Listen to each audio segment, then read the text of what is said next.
السلام علیکم، اور نیوز کے ساتھ میں ہوں صبا کامران۔ خبر شامل کرتے ہیں۔ بابا راجپوت راؤ شمشاد نے کہا، رانا سخاوت کے قاتلوں کو فی الفور گرفتار کیا جائے۔ سندھ میں راجپوت برادری کو مسلسل قتل و غارت گری کا نشانہ بنایا جا رہا ہے۔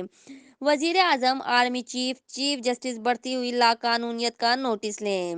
تفصیلات کے مطابق کراچی میں بابا راجپوت بانیوں چیئرمین پاکستان راجپوت اتحاد راؤ شمشاد علی خان نے کنبہ شہداد کورٹ کے نمایاں سیاسی و سماجی رہنما رانا سخاوت راجپوت کی ٹارگٹ کلنگ کی شدید مذمت کرتے ہوئے حکومت سے قاتلوں کی فی الفور گرفتار کرنے کا مطالبہ کیا ہے۔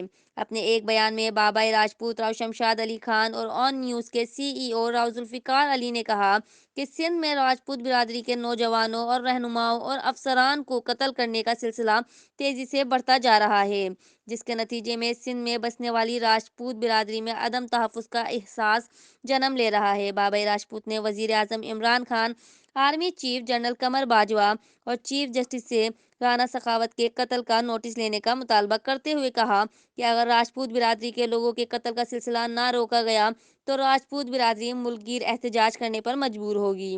رپورٹ کر رہے ہیں کرائم رپورٹر راؤ رضوان احمد، آن نیوز، کراچی۔ لائک کریں، کمنٹ کریں، شیئر کریں اور بیل آئیکن کو پریس کرنا مت بھولیں۔ دیکھتے رہیے آن نیوز۔